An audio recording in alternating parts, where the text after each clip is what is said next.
romantika Pariisis, karneval Brasiilias või jooga Indias. Meie ütlemegi sulle, mis võiks olla sinu järgmine peatus. Tere head kuulajad, teiega on Õhtulehe reisipodcast Järgmine peatus ja minu nimi on Liina Koolman. Tänases saates läheme kruiisilaevale oma juttude ja pajatamistega ja meiega on siin seal töötanud Risto Veskioja. Tervist! Tervist! Ahoi! väga merele sobiv selline tervitus, aga räägi alustuseks, et mis kruiisilaevadel sa siis töötasid ja kuidas sa sattusid sinna? Nojah, et tegelikult ma siin karisin ahoi, mis viitab justkui sellisele suurele mereseilamisele, aga minu praegune kogemus on seni olnud tegelikult jõelaevadel üldse, mis on sellised, neid kutsutakse long shipideks, siis pikad laevad, mis on 120 või 120-130 meetrit vist oli see pikkus. Ja seilasin siis Euroopa jõgedel, peamiselt Saksamaa kandis, Amsterdamis, Šveitsis natukene, Rein, Mosel, sellised Donaul käisime, kui me olime nii-öelda treeninglaeva peal, et sellised Saksa otsad olid ja kuidas ma sinna sattusin, see tegelikult nagu, see algas kuidagi nagu, minu peas algas see juba nagu aastaid tagasi, ma olen kogu aeg mõelnud, et mis tunne võiks olla ühel kruiisilaeval töötada. Ja see kulmineerus siis üle-eelmine aasta seal sügise kandis, kui mul avanes võimalus kandideerida ühele sellisele laevale. Ja ma mõtlesin, et miks mitte, ma kandideerin siis. Ega ma alguses midagi väga ei lootnudki, aga kui sealt tuli nagu väga huvitatud nagu nii-öelda vastus tagasi ja siis tundus, et pall läks nagu veerema, siis ma nagu haarasin väärjal sarvist nii-öelda. Ja eks aeg oli ka selles mõttes sobivam, et olin vaba ja valaline ja selline reisihuviline ka keskmisest nagu kindlasti suurema reisihuviga, et eks need kõik asjad kokku panna, siis ega seal väga palju mõelda ei olnudki, et tuligi minna. Aga just need Saksamaa jõed, et kuidas sa just selle töö peale sattusid? Et kui ma mõtlen kruiisilaevade peale, siis kaks varianti, kas ma mõtlen siis selle sama, mis siin on, sõidab Rootsi või siis teine variant, et ma mõtlen Kariibide peale. Eks see nii oligi selles mõttes, et tegemist oli nagu suure ettevõttega, tegelikult neil on, kuna neil on laevu 100 laeva, 99-98 sinna sahakanti jääb, see number, see iga aasta muidugi tõuseb, et üle maailma neil on ka laevu Kariibidel, nagu sa ütlesid, neil on laevu siin samas Baltikumis ei ole enam, mingi aeg sõitis ka üks ettevõtte laev, sõitis ka siin Balti riikide, mitte vahel, aga nagu Balti riikidesse ka on, nüüd on vist Norras ainult see Norra kandis. Ja neil on ka isegi laevu, mis sõidavad Antarktikasse, ehk siis 3-4 laeva, mis teevad ekspeditsioone sinna. See on nüüd uuem protsess neil paar aastat käinud. Aga jõelaevad on olnud algusest peale, et tegelikult kuna ettevõtte alustas üldse Peterburis, Venemaal 90. alguses ja 2 laevaga alustasid 2 meest ja nüüdseks on peaaegu 100 laeva, nii et ütleme et pigem ongi, kui sa hakkad sellise, kui sa nagu otse tahad kandideerida, mida ma olen nüüd õppinud selle ühe hooaega ja olen kolleegidega rääkinud, kes on laevade peal töötanud nagu 10, 15, 20 aastat isegi. Et Euroopas tihtilugu sa alustadki nii-öelda sellise jõelaeva peal tegelikult, et selleks, et minna nagu kruiisilaeva peal, nagu suure Kariibi mere kruiisilaeva peal nagu tööle, siis seal tuleb päris nagu mingisugused koolitused, turvalisusnõuded, kõik nagu üldjuhul läbida. Jah, muidugi ettevõtted on erinevad,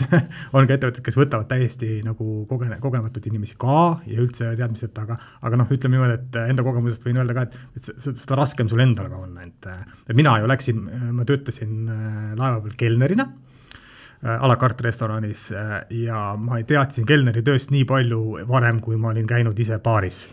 restoranis, et see oli kõik, mis ma teadsin põhimõtteliselt. Et selles mõttes minu jaoks näiteks oligi, kui ma alustasin sealt tööd, üks põnevamaid asju oligi need nüansid, mis selle tööga kaasas käivad ja see tegelikult, et hästi huvitav on see, et kui sina lähed kliendina kuskile restorani või laevas oled seal restoranis, siis see, mida sa näed, on üks asi, aga see, mis seal köögis ja seal nagu toimub, see on nagu täiesti teine maailm, see seal on nagu selline, tuleb selline seebiooper käia ja siis sa tuled selle nii-öelda kliendi ette ja sul nägu täiesti muutub, läheb naerule ja edasi, et ütleme, see on nagu natukene, minu jaoks natukene peas hakkas tekkima paralleele nagu teatriga, et lava taga on ilge hull möll käib, aga teatris nagu kõik nagu toimib ja kõik nagu käib ja ilusti inimesed. Aga mis seal siis, mis seebiooper seal siis käib? No ütleme niimoodi, et no seal on, kuna tegemist on eriti, mis puudutab nagu selliseid jõelaevu, on ju, siis nad on suhteliselt väikesed võrreldes siis suurte laevadega, mis tähendab seda, et ruumi on igal pool vähe, nagu suhteliselt vähe liikumiseks. Ja kujutad ette, kui on selline köök, ma pakun, laevaköök oli umbes ruutmeetrites, no ma pakun äkki oli mingisugune 100 ruutmeetrit või isegi natukene vähem. Ja seal on nagu mingi 9-10 nagu köögitöölist, on ju, kokka, on ju, kes teevad nagu süüa, pluss peakokk, ja siis sinna lähevad umbes sama palju kelnereid, nagu käivad kogu aeg läbi sealt, on ju. Ehk siis mingi 20 pluss inimest, nagu kogu aeg on ninapidi nagu sellel nii-öelda teenindusprotsessi ajal nagu koos, on ju. Noh, loomulikult juhtub, on ju, ma ei tea, et keegi ajab taldrikuid maha ja ma ei tea, toitu lendab vastu seina, kõike, absoluutselt nagu, mis nagu pähe tuleb, neid asju ikkagi juhtub, sellepärast, et teenindusprotsess peab olema võimalik kiire, on ju, ja noh, loomulikult võimalikult täpne, on ju, ja et selles mõttes, et kui on nii-öelda service time või teenindusaeg, et siis ütleme, et väga palju mõelda ei jõua, et sa pigem tegutsed. No enne kui me põhjalikult oma küsimustega sinna laevale ikkagi läheme, ma tunnen huvi, et kuidas sa sinna saad, et on seal mingid suured castingud või saatsid oma CV, vastati, et Risto, oled teretulnud? Põhimõtteliselt selles mõttes nii, enam-vähem minul nii oligi, et ma saatsin oma CV, mul saadeti tagasi, et jah, et olete väga huvitav kandidaat ja edasi, et kas teid huvitab, et kui teid see huvitab, on ju, et andke nagu märku, on ju, et kas te olete ikka huvitatud, ma ütlesin, jah, olen küll, võtsin mingi mõtlemise aega loomulikult, et kuigi ma enda peas olin juba nagu, kui ma sinna kandidaadis mõtlesin, et nagu peaks saama, et ma tahaks nagu seda proovida, noh ikkagi, kui see hakkab nagu kätte jõudma või nagu tekib nagu reaalne šanss, siis ikka mõtled. Ja siis oli mul selline infotund oli Teamsis mingi 100 inimesega, kus räägiti nagu ära, mida siis töö nagu edasi koosneb ja siis oli üks ühel intervjuu Teamsis. Kestis ma pakun mingi pooltunnikest ja see oli väga selline hästi tavaline nüanssidesse minemata, või tahad teada või enam, kes ma olen, mis mu taust on ja siis veel räägiti töö sellised nüansid üle, et olulisemad kohad. Ja siis tegelikult põhimõtteliselt nagu oligi kõik, et selles mõttes, et siis öeldi, et kui te olete nagu soovitainu, siis nad saatsid lepingu, et ütlesid, et 3-nädalane, et Viinis on 3-nädalane treening, mis on nagu algajatele selles mõttes inimestele, kes nagu täiesti esimest korda põhimõtteliselt tulevad. Et neil on nagu treening, et sellised kogemusega inimesed, kes on näiteks laevade peal töötanud või on suurema kogemusega, neil tehti siin paaripäevane treening, et lihtsalt näidata, et mis on sellised laevatöö nüansid. Ja nii oligi, läbisin selle treeningu ära, siis läks mingi kuukene aega ja siis nad panid nii-öelda, kuna neil laevu nii palju, jagasid need inimesed nii-öelda laevade peal laiali ja siis tuli juba kutse ja leping meilile, et see ja see kellaaeg pead olema, see oli 2. mai, ma isegi mäletan kuupäeva, 2. mai kell midagi 5 pidin olema Amsterdamis. Nende jaoks ei olnud mitte mingi probleem see, et sa polnud kelnerina enne töötanud? Absoluutselt mitte, et ma ei adunud küll seda vähemalt selle HR-i ehk siis personali meeskonna poolt, kes mind alguses värbas, et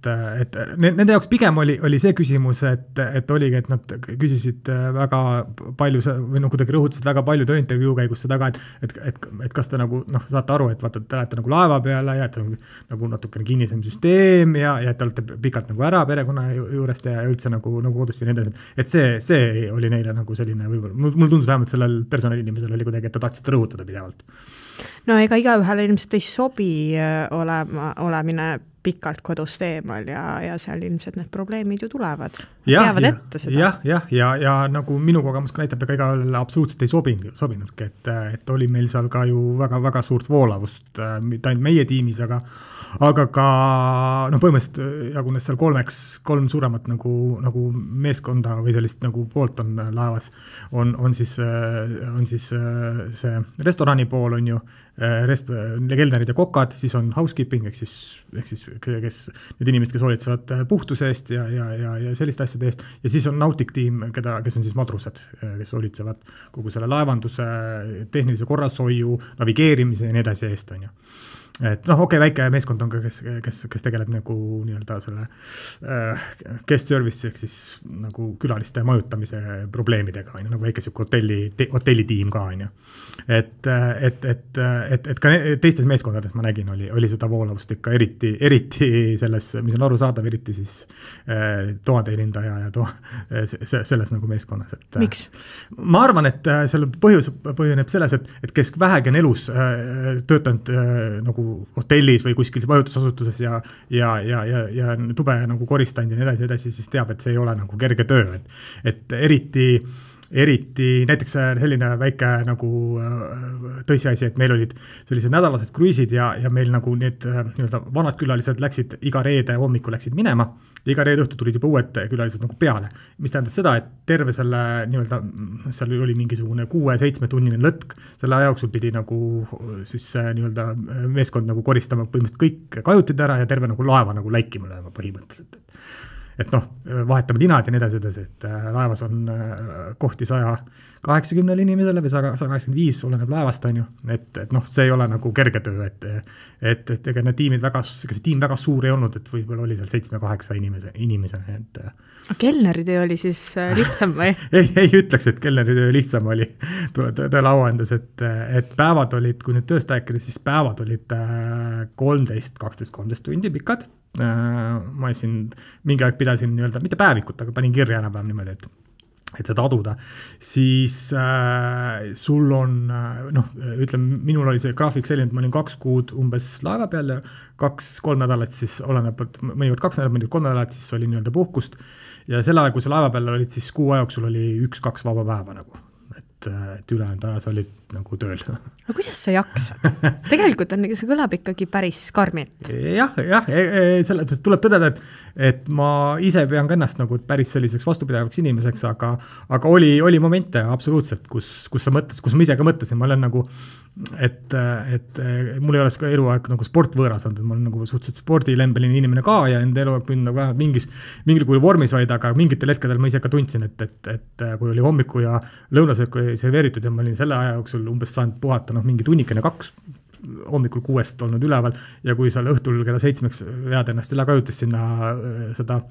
õhtusööki serveerima, siis tunned küll, et nagu keha on nagu nii väsinud. Aga samas ma ei tea, minu jaoks ütleme see, kus nagu serveerimise aeg pitakas, seal on nagu natukene sadrekas lööb nagu üles, sest et ongi, seal on sigimist, sagimist nagu palju, siis sa pead keskenduma sellele, et sa oma tööle on ju, et sa tood õiget toidud kohale, inimestega suhtlemine ja nii edasi, et see aeg iseenesest läheb kiiresti. Et see aeg läheb ikkagi päris kiiresti, et päevad läksid suhteliselt kiiresti, kui nad olid pikad, Aga pikem puhkus oli Pikem puhkus oli iga 2 kuu tagant minul, isegi natuke vähem oli siis, ma käisin 3 korda puhkusel, siis ma olin 7 kuud, peaaegu 8 kuud,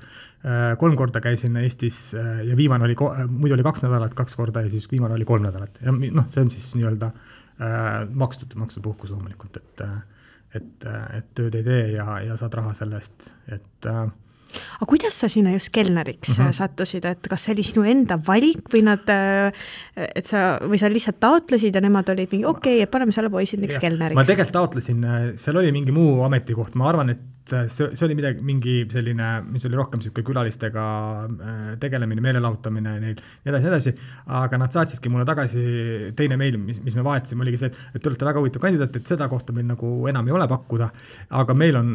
pakkuda teile kelneri koht, et ütleme ju, et kui ma laeva töölega läksin, siis ma sain aru, et tegelikult on sellest kelneritest oli ka kogu aeg puudust, ma saan sellest aru, et seal, eks sellepärast nad sinna panid ka, et meil on kelneri kohta pakutud, kas teil pakub see huvi. Ja nii oligi põhimõtteliselt, ega seal midagi muud väga ei olnud. Aga kuidas kliendid on? Et kas on toredad saksa pensionärid või on lihtsalt mingid tühtused? No selle ettevõttega oli natuke selline teema, et nende, kuna neile asub see turundusosakond asub Californias, Los Angeleses ja nad ise sihivad sellist teatud klientuuri, ehk siis nende klientuur on 50 pluss ameeriklased, peaaegu eranditult, ütleme niimoodi, et me saime enne igat kruiisi, seda 7 päevast kruiisi saime selle listi, kes meile laeva peale tulemas, kus nad tulevad, mis nende vanused, kõik nagu info oli teada, ja siis seal üldiselt 89% olid ameeriklased, näpuotsaga kanadalasi ja siis tuli riburada pidi mingid selliseid hästi selliseid teisi riike seal natuke, võib-olla Puerto Rico, mõnikord oli natuke Euroopast ka, Euroopast oli üldiselt vähe oli suhteliselt, et miks huvitav? Kuna see ettevõte, ma arvan, seal oligi lihtsalt, kui ma sellest rohkem süvenesin, siis ma arvan, see on lihtsalt nende turundusstrateegia, kuna nad turundavadki teatud sellele inimestele. Ja ütleme, tegemist on ka selliste kruiisidega, et kus sul on nii-öelda, kõik on nagu selles mõttes nagu ette-taha ära tehtud, on ju, et ja laeva peal ei ole lubatud näiteks lapsi ja seal ei lubatud või mis lubatud lemmikloomi ja nende, ja ta on pigem selline nagu nende päevane programm, kus nad käisid ja linnades ja nii edasi, see on pigem selline kultuuriline, pigem selline wine tasting, natukene siis mingid kunsti, mingid muuseumi, mingid losse, siuke ajalugu, noh, seda tüüpi. Ja keskmine klient, ega ta oligi selline 50 pluss jänki, oli ka väga vanasid inimesi, kellel põhimõtteliselt on lapsed nii-öelda üles kasvanud ja siis nad nüüd kruiisitavad mööda kas üksi perekonnaga või siis tüüpiliselt olid kahekesi mööda siis Euroopat ringi, on ju. Et väga, tegelikult näiteks oli väga palju oli selliseid, mina kohtasin, ma ei tea, kas need, kui palju need protsentuaalselt nüüd võib olla, aga mina kohtasin väga palju selliseid inimesi, et olid ameeriklased, kes olid 70-80-ndas ja kes olid teise maailmasõja ajal seal nendes samastes paikades Saksamaal siis sõdinud. Ja siis nüüd tulid tagasi vaatama nii-öelda, mis neist kohtadest on saanud. Et ma ei tea, minu klientide hulgas oli küll päris palju selliseid inimesi. Üks oli pojaga näiteks, mul on väga hästi meeles. Et eks need põhjused olid erinevad, aga täiesti tüüpiline oli selline jänki 50 pluss. Ma imestan, et see ameeriklane viitsib nii kaugele trippida, et seal Saksa jõel sõita, et ma ei tea, Kariibi mere kruiis seal samas tundub palju toredam. Nojah, et ütleme, et ega neile selles mõttes, et alati, nagu ma mainisin ka, et iga reede siis tuli see uus seltskond peale, kui nad tulid, neil oli ju mingisugune vähemalt seal mingi 12-13 tunnine, võib-olla 14 tunnine lennureis selja taga, kuskil nad olid päev otsa juba kuskil ekskursioonil käinud veedud, nad olid üldiselt omadega päris läbi, on ju. Ma mäletan neid suviseid kruiisi algusi, kui oli veel 30-40 kraadi, oli palavust ka Saksamaal, siis nad tulid higised ja nii edasi, et nad olid ikka päris läbi, nad olid selliselt nägudega küll tihti lugu, et ega ma ei tea, miks ma selle asja nagu ette võtsin, on ju. Aga ei, et ega seal suuremal jaolt inimestel, meil oli väga vähe selliseid kruiise, kus enamus kruiisitajatest olid nagu esmakordsed kruiisil, et nad ongi täpselt samamoodi nagu see kruiisilaevadel töötamine, on täpselt samamoodi on ka väga palju sellise inimesi, kelle jaoks see kruiisitamine või kruiisilaevadel nagu nii-öelda puhkuse veetmine ongi kuidagi elustiili osa, et seal oli minu rekord inimene, üks paarikene, kellega ma kohtusin, nemad olid oma 27. kruiisil, et nagu ja see ei olnud üldse haruldane, kui oli 10 pluss kruiisi, see oli täiesti, meil oli, ma arvan, igas selles nii-öelda satsis oli, ma pakun umbes 20-30 inimest, kellel oli vähemalt 10 pluss kruiisi nagu selja taga. Aga see on nagu mõne eestlase iga-aastane Egiptuse puhkus? Põhimõtteliselt maksab küll 6, 7, 8 korda nagu rohkem, aga umbes sarnane. Ma praegu mõtlen, keegi kunagi mulle podcastis rääkis, mul on see tunne, et Kariibi mere kruiisi kohta, et nädal aega võtta kruiisilaeval võib olla odavam kui puhkus mingi, niisama, ma ei tea, kuskil Ameerikas, ma ei tea, hotellis ja ookeani ääres. Aga see võib olla niiviisi, see võib olla sellisel juhul, kui sa sinna lendama ei pea, kui sa oled selle koha peal. Et kui hindadest nagu rääkida, siis selle ettevõtte puhul oli see nii-öelda tavaline, meil olid põhimõtteliselt nagu 3 tüüpi kajutid, meil oli selline kõige alumisel tekil olevad kajutid, 2 kajutid, mis olid sellised, siuke väike aknakene ja muidu ilusad puhtad, kõik on nagu hästi, on ju. Siis olid teisel tekil asuvad kajutid, kus osadel oli juba selline rõdu juba olemas ja natuke suuremaid ja siis olid siuksed 2 sellist nagu supersviiti ka nii-öelda. Siis need kõige alumised kajutid, need olid 7-päevane kruiis, kõik hinnas muidugi, neil on toit on hinnas, jook on hinnas, mis on ainult muidugi kehtib toidukordade kohta, et tasutad süüa ja juua saad sa siis, kui on toidukord, ehk siis hommiku lõuna söögi ajal. Kui sa sellest väljaspool tahad midagi, siis sa pidid maksma sellest. Aga et ekskursioonid, enamus ekskursioon on neil hinnas, nad saavad lisaekskursiooni kosta ja nii edasi, et need on kõik hinnas, et ühe inimese kohta oli midagi $2000, kui ma õigesti mäletan. Ja see oli ainult kruiis. ehk siis nagu 4 tonni on põhimõtteliselt kõige kehvem tuba, $4000 on siis kõige kehvem tuba 2 inimesel, on ju. Ja sinna juurde tuleb siis, kui seda lennupiletit ka tahtsid selle sama ettevõtte kaudu võtta, ma vaatasin, et need hakkasid midagi $600 nägu lennupiletit siis USA-st siis Amsterdami üldjuhul nad endasid ja sealt siis tulid. Et noh, see teeb siis nagu mingisugune, mingi pea $6000 teeb siis ainult siis lennud ja see nagu kruisitamine, on ju. Mis ei ole nagu odav ja see on kõige kehvem tuba, et need 2 supersviiti, mis meil olid, et seal olid seal selle sviidihind, seal on nagu nii-öelda per kärss, vaid oli sviidihind, oli midagi 12 või 13 000, nii et ja sviidid olid alati täis ka? Ja kuna meil oli 2 tükki, need olid alati täis. Nende sviitidega oli see huvitav lugu, et need sviit, et kui sinna sviiti oli näiteks mingit, ühesõnaga, kui sa sviidist, kui sa suutsid teha kohe alguses esimese paari minutiga selgeks, nagu, et kes seal sviidis nagu ööbib, on ju, siis sinna sviiti neid inimesi midagi pärast tahtsid kõik väga teenindada.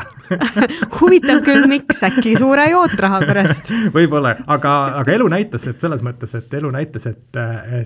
see ei pruukinud alati nii olla. Oli ka vahepeal küll, oli tõesti. Mul juhtus ise, ma täiesti kogemata, kuna mul üks kolleeg oli haige too hommik ja ma pidin sinna sviiti viima hommikusöögi. Teisi sviite me üldse ei teeninudki hommikusöögiga niimoodi, et me sviiti viime. Pidin sinna viima, siis ma ise sain päris kopsaka jootraha toona sealt. Kui palju? $100. Lihtsalt sellepärast, et sa viisid sinna sisse. See võttis 2 minutit aega umbes. Et see võis nii juhtuda, aga oli ka erandeid, oli ka vahepeal siin kolleegid said täiesti tavalistest talumistest tubadest ka väga nagu märkimisväärseid jootrahasi, stiilis mingi $400-500 nagu kruisi lõpus, et teenindamisest, et kuna nad istusid nende lauas terve selle kruisi aja, et võis ka nii minna. Aga kuidas sinul seal kelnerina selle jootrahaga oli, et kas said hästi? No see olenes, ma ei tea, mis on nagu hästi, et see võis sa võid mõtestada, mis on hästi, ma ei tea. See võis nii varieeruda, ma ise nagu olen selles mõttes, et mina isiklikult nagu ma läksin sinna algusest peale nagu sellise suhtumisega, ma olen siiamaani sellise suhtumisega, et väga paljud ei olnud sellise suhtumisega, aga mina olin see, et iga nagu kui keegi nagu märkas või midagi lisa nagu tegi komplimendi või andis sulle nagu lisaraha, et see oli minu jaoks juba nagu suur võit, on ju. Et selles mõttes, et see tähendas, et ma nagu tegin oma tööd järelikult, mida ma ei väsi kordamast, tegin nagu esimest korda põhimõtteliselt, on ju. Et ma tegin seda siis hästi, et see oli nagu mingisugune tunnustus, et aga kui nagu summadest rääkida, siis minu kõige kehvem, kui ma siin peas kiire statistika tegin, et minu kõige kehvem kruiis, tavaliselt selle jootraega oli niimoodi, et sellist nagu kruiisi selle 7 päeva jooksul sellist nagu tilgutamist oli nagu vähem, on ju, et võib-olla keegi andis seal jälle kellegile mingisugune $40 nii edasi, aga üldjuhul enne kruisi lõppu siis 4-päevasel päeval, kuna neil oli selline suur infotund, et kuidas see kruisi nagu lõpp nagu hakkab minema ja kuidas neil see nii-öelda lahkumine nagu välja näeb seal detailselt, siis seal ka alati rõhutati üle, et või räägiti, et kui te soovite kellelegi nagu anda, et siis võite nagu jätta, meil on siin ümbrikud ja nii edasi, võite ümbrikutega. Et nad üldjuhul nad jätsid nagu viimasel õhtusöögil tulid su juurde või jätsid sulle lauda või siis tulid järgmise lahkumise päeva hommiku või niimoodi andsid, on ju. Ehk siis ühesõnaga ühe kruisi jooksul nagu kõige kehvem kruis, mis mul oli seal midagi $100 kruisi peale oli ootra ja kõige parem oli seal $700-800 7 päevaga nagu lisaraha. Kas need firma on arvestanud sellega, et sulle antakse jootraha ja nad maksavad selle võrra vähem või see ei mängi rolli? Tegelikult on niimoodi, et seal lepingus oli kirjas, ei tea kui palju ma võin, muidugi tööta sellena ametlikult hetkeseisuga. Aga räägi siis nii palju, kui sa saad ja seal natuke rohkem veel. Ma võin lihtsalt seda öelda, et seal oli kirjas, et lepingus oli kirjas, et see jootraha on nagu, nad on arvestanud seda, kuna need inimesed, kui nad seda kruisi bookivad, siis nad juba, neile öeldakse ära, et seal on mingi summa jootraha on included selles summas, mis te maksate. Ehk siis tegelikult nagu ametlikult on justkui nagu kõik see jootraha nagu seal nagu juba olemas, on ju. Ja siis lepingus oli kirjas ka, et kõik see, mida teile muidu antakse, nagu, et firma nagu tõstab käed üles, et nagu meie sellega üldse tegema, meie ei tea ja meie ei näe nagu seda. Selles mõttes, tegelikult nii ongi, et nemad seda ei ole ju võimalik käia, nagu hakata inimese käest küsima, et eks siis ettevõte ütles, et noh, neil oli lepingus kirjas, neil on teatud palk ja kõik see, mis te nagu ise nagu kuskilt saate, on see on teie enda nagu asi, et aga see oli nüüd selline rikkaks saamise töö? See ei olnud, ma ei tea, tähendab, sellega on nüüd niimoodi, et ma arvan, et sellega on võimalik teenida kindlasti üle keskmise, kõvasti üle keskmise, kui Eestis teenida. Aga nagu ma rääkisin, nüansid, et kui sa hakkad kui mina hakkasin nagu mõtlema selle peale, et okei, üks asi on nagu raha, ja teine asi on, nagu me rääkisime natukene töö raskusest, on ju, mis võrdub ka tihtilugu lõpuks nagu tervis, on ju, see pere juurest eemal olek või lähedaste juurest edasi. Eks siin on kaalumise koht, on ju. Et ma võtaks niimoodi, et see on nagu selline way of life, et väga paljud inimesed, kes seal olid pikalt töötanud, et nende jaoks oligi elustiil nagu. Et rahast neil üldjuhul puudust ei olnud loomulikult, on ju. Aga ma ei tea, ma ei ütleks, et keegi nüüd seal nagu väga ülirikas oli, et üldjuhul ma saan aru, et inimestel on olemas kodud, autod, nii edasi, aga noh, keegi vähemalt silma ei hakanud küll, et keegi nagu väga nagu ülirikas oleks, et noh, eks ta nii ongi. Ja eks seal on natukene, noh, selles mõttes ka nagu natuke õnne asi, et ongi, et nagu ma rääkisin, et need kruiisid võivad erinevad olla, et oli ka kruiise mul kolleegidel, kus nad nagu jootraha näiteks üldse ei saanud, et siis võib-olla isegi kuu aega nagu võis seda juhtuda, et oli väga kehva jootraha, et siis nagu nii-öelda peadki nagu palgaga leppima. No me siin korduvalt rääkinud, et igaühele see ei sobi. Kellele ta sobib siis? Ma arvan, et ta sobib pigem sellistele hästi avatud kannatlikele inimestele, et sellised avatud kannatlikud, sellised inimesed, kes nagu natukene ei pelga ebamugavust ka aeg-ajalt, on ju, on head kohanejad, kindlasti see on hästi oluline, et sa pead hea kohaneja olema. Sest et noh, kui sellele nagu mõtlema hakata, siis kujutage ette, et olete inimestega suhteliselt nagu suletud pinnal, noh see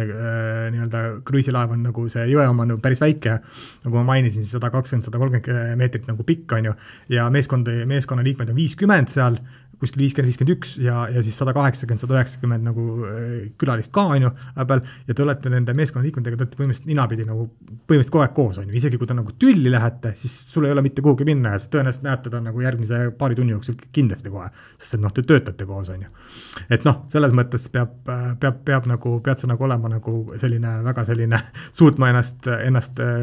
paljudes situatsioonides nagu vaos hoida ja nii edasi. Et oli igasuguseid asju, oli absoluutselt oli ka kaklusi ise pealt näinud, aga füüsilisi ka ja okay. oli ka kaklusi, et inimesed olid seal peale tööd natukene ka alkoholi tarbinud ja siis olid erimeelsusel lahendanud kätega. Ja see ei olnud üldse kuidagi, et kaks padrust oleks kaklenud või nii edasi, need olid päris kõrged tegelased, üks oli päris kõrge tegelane laevas. Et noh, nägin väga palju selliseid nagu nii-öelda selliseid situatsioone ka, nagu kus inimesed arusaadavalt stressitase on juba nii suur, et nad elavad ennast lihtsalt nagu välja, et selliselt tõstavad natukene häält võib rohkem või on näha, et neil on nagu ebamugav olla ainult. No sa ütlesid, et keegi siin oli alkoholi tarbinud ja siis läks selliseks ütlemiseks kakluseks. Ma arvasin, et see töötempo on nii metsik, et sellise asja peale nagu alkohol pärast tööd kellelgi pole jaksu. Ei, vastupidi. Okei, no mis tegelikult toimub? Ei, mitte see tähendab muidugi seda, et muidugi pool naljaga võib siia öelda, et mulle üks kolleeg, kes oli 25 aastat laevade peal töötanud, ütles ühe istumise käigus, et selleks, et laeva peal töötada, pead sa olema kas hull või kogu aeg purjus. Et natukene, et selles mõttes on natuke tõetena sees, et jaa, aga mis alkoholi mis on selles mõttes, kui sul on, nii nagu sa ka nii-öelda maa peal oled, et ikkagi nagu, kui sul on nagu tööpäev läbi, siis tihtilugu inimesed võtavad koos tringi kas kuskil pubis või nii edasi, et seal nagu pubi variant ei olnud, et eks siis koguneti kas kuskile meeskonnaalale või nii, et see ei olnud küll pidev asi, aga juhtus ikka ja oli näha ka, tõesti oli ka inimesi, kes võib-olla nagu liialt palju püüdsid oma seda seda stressi ja kõike nagu maandada alkoholiga, aga seal, nagu ma rääkisin, siis kui päevad on tõesti nii intentsed, siis ega sa seal selles mõttes, et selles mõttes ei hakkad sellega nii-öelda riskima, et kui sa peaksid järgmine hommiku nagu, ma ei tea, pohmakaga üles ärkama, et ega sul kerge siis ei ole seal. Et selles mõttes, et inimesed olid ikkagi nii palju targad üldjuhul, et nad teadsid seda, aga selles mõttes üritusi ikkagi laevas toimus päris tihedalt, et kellegi lükka sünnipäev siis ikka nagu tähistati ja jõule tähistasime laevas ja nii edasi, et oli ka mingid, kuna seal olid mingite rahvuste kooslus oli nagu suurem, näiteks rumeenlastel, filipiinlastel, nii edasi, et näiteks kui filipiinlastel oli iseseisvuspäev, siis nad tähistasid seda natuke suuremalt, kutsusid ka teisi nii-öelda peole ja rumeenlastel samamoodi, et selles mõttes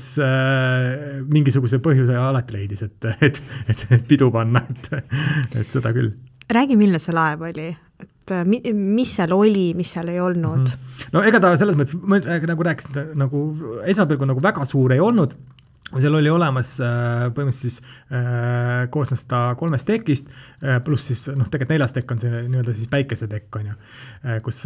sai nagu päikest võtta või siis sama vaateid nautida. Ja siis seal oli olemas siis restoran, kus mina töötasin ja teisel korrusel oli baar või lounge ja siis olid toad. See oli väike raamatukogu ja tegelikult ega see nagu oligi selles mõttes, et külastaja jaoks nagu pretty much it on ju. Et aga ma räägingi, et selle ütleme ookeanilaeva ja selle nii-öelda jõelaeva nagu vahe ongi see, et jõelaev, me peatusime põhimõtteliselt iga päev kuskil, vahepeal isegi mitmes erinevas kohas, siis üldjuhul need külalised läksid maha kuhugi ekskursioonidele, vaata ookeanilaeva peal, kes on vähegi käinud või töötanud seal, siis teab, et vahepeal võib seal olla päevi, kus sa nagu, mul siin kolleegid rääkisid, kes olid töötanud vahepeal neid päevi maadega, mitte midagi, et ainult meri oli ümberringi, et seal on nagu see vahe, et selles mõttes, et see laev ei olegi nagu ette nähtud selles mõttes nagu lõbutsemiseks, et sul peaks seal basseinid olema ja nii. On ka muidugi seal teistel ettevõtetel, kellel oli selle rahvusvahelisem seltskond külalisi, neil oli küll väike bassein seal ühel ettevõttel, kes seilas samade jõgede peale, aga see on ka pigem selline nagu lihtsalt nagu nice touch, et mitte nagu selles mõttes, et kuidagi peaks väga palju meelelahutust pakkuma, et mida nad tegid seal laevas siis? Aga ega nad seal väga palju ei olnudki laevas, nad käisid suhteliselt seal söömas ja magamas selles mõttes, et söömas magamas, ainukene asi oli, neil oli sellised asjad nagu sailing day'd, ehk siis seilamispäevad tavaliselt 1 päev kruisi jooksul selline, siis nad istusid tihtilugu, olen silmas kas teki peal või seal baaris ja siis ümberringi, selles mõttes oli, need kruisid olid tegelikult nagu elamus, minu jaoks esimesed paar kruisi ja kui mul vaba aeg oli, ma läksin siin üles teki peale ja ma vaatasin lihtsalt, see oli ma olin küll Saksamaal käinud, aga ma ei olnud nagu Saksamaalt kunagi sellise piluga nagu näinud, et need Reini keskosas need lossid ja Viinamäe mäed, see on nagu tihtilugu tekkis mul selline tunne, et ma ei olegi Saksamaa, et ma olen kuskil täiesti, ma ei tea, kuskil Šveits või midagi sellist nagu täiesti teistmoodi, Lõuna-Prantsusmaa isegi mingitel hetkedel, et seal oli üks linn ka selline kuulus ülikooli linn nagu Heidelbergi ülikool peaks olema üks maailma kuulsamaid, mille linnapea, kui kunagi hakati seda ümber nii-öelda ehitama, oli suur Itaalia fänn ja see linn ka nagu seal on sellised, kui sa sinna lähed, siis seal on nagu selline tunne, et sa on natukene Itaalias või nagu vähemalt Lõuna-Prantsusmaa kandis. Et selles mõttes et vaadata tegelikult seal on jõe peal sõites ka, et mul oli ükskord oli vaba päev, siis meil juhtus just sellele sailing teele ja ma istusin ka seal põhimõtteliselt pool päeva selle teki peal, et vahepeal käisid kohvi alt võtmas ja lihtsalt vaatasid, võtsid päikest, et selles mõttes, eks see on ka omamoodi elamus, aga jah, ega seda mitu päeva ei tee, selles mõttes. Et eks see ongi niisugune päevane võib-olla maksimum tegevus ja siis sa juba tahaks laeva pealt maha minna ja vaata minna ja seda neil nagu ka pakuti, et selles mõttes, et mis linnade vahelt sa ise peamiselt sõitsid? No peamiselt ma sõitsin Bambergi ja Trieri vahel, ehk siis põhimõtteliselt natukene ida poolt Saksamaalt siis täitsa lääne sinna piiri äärde Luksemburgi oli Trierist, Luksemburgi lennujaamast ma tulin üks vahe, mingi tunnikene sõit oli bussiga. et Trier on siis ka ühtlasi Saksamaa üks vanimaid linnu, et väga minu jaoks väga lahe avastus. Et ma ei teadnud, et selline linn on üldse olemas ja kui suure ajalooga ja kui lahe ta tegelikult nagu välja näeb, et nende vahel ja ma olin ka esimesed paar nädalat olin ühe teise laeva peal, mis siis sõitis Amsterdami ja Baseli vahel, ehk siis Hollandi, Šveitsi. Mul tegelikult see nagu nii-öelda teekond meeldis rohkem. Miks? Et ta oli selline mitmekülgsem. Me peatusime, seal peatuti palju rohkemate ja eriilmelistemate nagu linnade vahel. Ja noh, sa külastasid 3 riiki põhimõtteliselt, sest ta algas Amsterdamist ehk siis Hollandist, kulges läbi Saksamaa, sealt osad sellised kohad nagu Mainz ja Koblenz ja sellised suured ja kuulsad linnad, kust meie laev näiteks tegelikult mööda sõitis ainult. Mainzis peatus küll, Koblenzis sõitis mööda. Ja siis lõpuks jõudsid veel Šveitsi välja, ehk siis nagu 3 riiki põhimõtteliselt ühe kruisiga. Sa nägid vähemalt mingit osa neist ja Amsterdamis oli see laev mitu päeva veel, et selles mõttes, et oli võimalik nagu alati see, kui oli, meil oli laev oli ainult sellises kohas nagu oli siuke väike linn, ta oli äge linnakene, aga seal oli ainult seal oli nagu üle öö, ehk siis mis tähendab seda, et kui meil nagu sai töö peal läbi, saime selle välja minna, et selle esimese laeva peal oli seda võimalust rohkem. Ühesõnaga, see oli ikkagi rutiinselt samade linnade juures? Ja. Et ei olnud niimoodi, et homme algab kruiis hoopis, ma ei tea, kuhugi teise kohta. Üldiselt ei olnud, aga küll oli nagu 2 sellist nagu suuremat asja, mis meil nagu juhtus selle hooaja jooksul, oli see, et juuni alguses pidime alustama erikruisi, mis oli 2 nädalat, pidi kestma ja minema Ungarisse, Budapesti ja Viini ja nii edasi. Ja me jõudsime 2 päeva seilata, olime seal kuskil juba Saksamaa piiri ääres ja siis siin uudistes oli ka see jooksis täitsa ju läbi, et Saksamaal on üleujutused. Ja võt jõekruisiga ongi see huvitav asi, et kui veetase on kas kõrge või liiga madal, siis tekib siuke asi nagu deviation,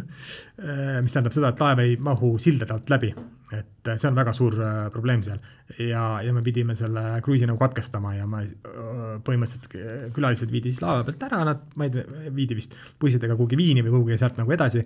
Ja meie lihtsalt istusime 10 päeva kuskil Saksa küla lähedal põhimõtteliselt, et esimesed paar päeva tegime tööd, aga siis sai töö otsa ja siis me põhimõtteliselt lihtsalt nagu kulgesime ja ootasime, kuni veetas alla läheb või kuni tuleb mingi muu nagu käsk, et see oli ka selline jah, selles mõttes, mõnes mõttes oli hea, sai nagu natuke puhata, aga mingi hetk ikkagi tekkis nagu see tunne, et nagu tahaks nagu midagi teha juba siis, kui sa seal oled. Ja siis teistpidi meil nüüd oli paar päeva ka siis enne, kui hakkas hooaeg läbi saama siin detsembri alguses, siis olid ka väga suured vihmad ja siis siis oli küll mingisugune üks kruiis oli niimoodi, et iga päev me ei teadnud, kus me järgmine päev nagu ankrus üldse oleme või kuhu me nagu lämme, sellepärast, et see iga tundidega muutus nagu, sest et seal mingisugune laev lõhkus ühe luku ära, mis tähendas, et mingit jõge ei saanud seilata ja nii edasi, et ühesõnaga selline, siis oli küll iga päev oli niimoodi, et iga kord, kui me tööle ennast registreerisime, nii-öelda läks check-in'i tegime, siis saime alles teada, mis nagu juhtuma hakkab või et see oli siuke huvitav aeg. Oli see töö nüüd selline, mida sa ootasid? Töö iseenesest, ütleme niimoodi, et alguses töö tundus mulle raskem, kui ma arvasin. Ja kui ma nagu, see töö iseenesest, mis ma nagu tegin ja kui ma nagu hakkasin seda nagu lõpetama, siis mulle tundus, et mingitel hetkedel ma tegelikult nagu, ma tean, et see on siuke amet, mida on tegelikult nagu, seal on nagu palju nagu juurde õppida veel ja harjutada ja nii edasi, aga mingitel hetkedel mulle tundus, et nagu see on nagu, mingid asjad on nagu liiga nagu rutiinsed või liiga nagu, ma ei taha öelda kerged minu jaoks, aga rutiinsed minu jaoks. Et ei pakkunud enam nagu väljakutset, sellepärast, et ma nagu tundsin, et ma olen seda nagu korduvalt teinud, sest et kujutad see ette, et näiteks meil on ju iga päev 3 toidukorda ja ma üritasin nagu arvestada ära, kui palju kordi ma olen ette valmistanud näiteks õhtusöökina. See läheb kuidagi üle 150 kindlasti, ma arvan 150 kuskil umbes korda, oled sa valmistanud ette nagu, teinud ühte sama asja nagu, et ja seal ainult üks nagu selles mõttes hooaeg, et seal on inimesed, kes on 10 aastat ja nemad on siis 1500 korda seda teinud, et mingi hetk see tekib nagu, mõnes mõttes on hea, sa teed mingeid asju rutiinselt juba, aga teises mõttes jälle võib-olla tekib see küsimus, minul nagu tekkis, et kus see nagu arengukoht siis on, et tahaks nagu midagi nagu kuskil nagu arendada ka, on ju. Et aga see võib täitsa nagu minus kinni olla, sest et seal oli inimesi, kes olid väga oma tööga rahul ja oli ka vastupidi. Mis siis saab, et lähed tagasi või on see etapp lõppenud? Selles mõttes ma never say never, et lihtsalt hetkeseisuga asi ei olnudki isegi töös, et mul oli väga palju hetki ka, et me oleme siin rääkinud küll hästi palju nagu mingitest sellist halbadest asjadest, no mitte halbadest, aga sellistest väljakutsete kohad, aga oli väga palju selliseid väga helgeid hetki, et ma sain väga palju uusi tuttavaid, mul on väga palju tuttavaid üle Euroopa, Filipiinidel, väga palju nagu lahedate inimestega sain tuttavaks, siis oli väga palju selliseid toredaid üritusi meil koos, väljas käimisi, ma ei tea, külalistega hetki, väga toredaid inimesi. Et see on natukene, sa ennem küsisid, et kas kõik on nagu nii-öelda tõprad. Ei, ma ei öelnud niimoodi. Minu peas kõlas see. Ma küsisin, kas nad on toredad või mitte, minu meelest. Aga tore, et sa võtsid seda tõprad. et selles mõttes see klientuuri oli igasugust, et oli inimesi, kellega oli tõesti nagu raske nagu, natuke raskem nagu suhelda ja kellel olid võib-olla ootused teenindusele võib-olla suuremad, kui me suutsime nagu pakkuda, ma ütleks seda niipidi, on ju, aga oli väga-väga palju seda, pigem oli rohkem inimesi, kes olid väga tänulikud kõige eest, mis sa nagu nende jaoks nagu tegid, ja kes nägid, et sa nägid vaeva ja kes ei olnud nagu selle nii-öelda hea sõnaga üldse nagu kitsid, et